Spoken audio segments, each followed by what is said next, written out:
Hey everyone, welcome back to the channel. So we have an announcement of a sequel for a big series, as well as things looking worse for the Amico. We have those and other topics to cover, but before we get started, if you like this video, be sure to give it a thumbs up. And if you haven't yet, consider subscribing. That's the best way to let me know you enjoy the content on this channel. Now let's get started. So this weekend, Kingdom Hearts had a 20th anniversary event, and from the headline you can see here, Kingdom Hearts 4 and Kingdom Hearts Missing Link announced at the series' 20th anniversary event. So Kingdom Hearts Missing Link is a mobile game, and that doesn't really get me very excited, but getting another mainline entry into the Kingdom Hearts series does.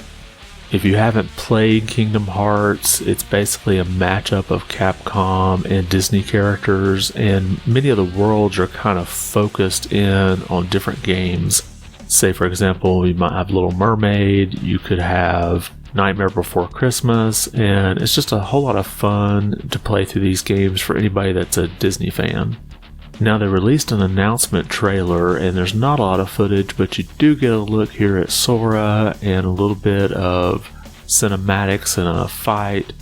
And as of right now, there's not a date announced for this, so we could be several years out, but it looks like it may be further along than just an announcement that it's happening. Next, if you remember a few weeks back, Advance Wars 1+2 Reboot Camp got delayed because of the current world situation, and the game was originally supposed to come out on the 8th, and it appears that people who may have pre-ordered this and already downloaded it were able to play it on the 8th. This coming to us from Nintendo Life, a Nintendo Switch owner who preloaded a copy of Advance Wars 1 and 2 Reboot Camp has apparently been granted access to the full digital version of the game.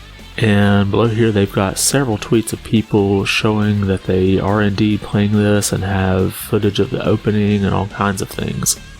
So the best I can make of this is that this was probably some type of quick decision made by Nintendo to delay this, and they may not have really had a plan in place to deal with the people who may have already downloaded it, and that download has basically an activation date to go online to say, yeah, you can play this now. So I guess no one remembered to pull the plug on that feature. But let me know what you think. Did you pre-order this game and have it pre-downloaded? Were you able to play it, or do you know of anybody that was? But if you are looking forward to this game and you're not able to play it now, you may want to steer clear of footage if you don't want to be spoiled. Next, while there's been no official announcement, most people assume the Amico is dead, and we have another nail to go in that coffin. This coming to us from VGC, GameStop customers have been reporting that their pre-orders for Intellivision's Amico console have been cancelled.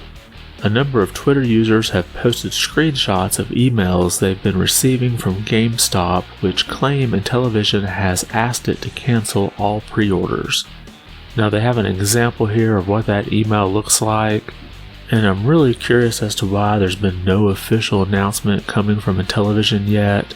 If you remember, they stopped their online fundraising campaign early, but then seemingly out of nowhere they had an unboxing for the device, and now they're canceling pre-orders at GameStop.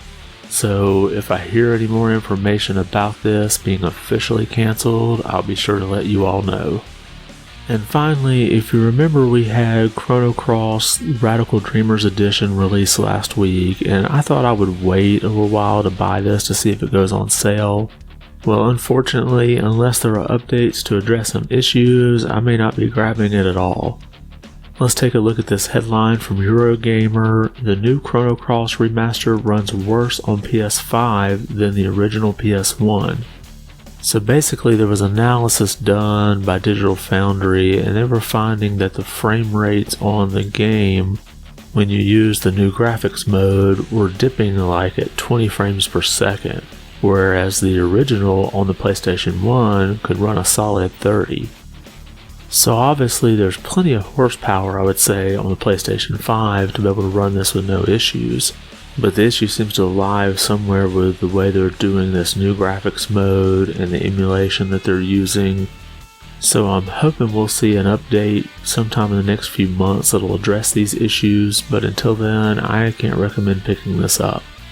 And that's all we have for today's video. Let me know if anything caught your attention. Are you looking forward to a new Kingdom Hearts game? And if so, what kind of movies from Disney would you like to see added as areas in this game?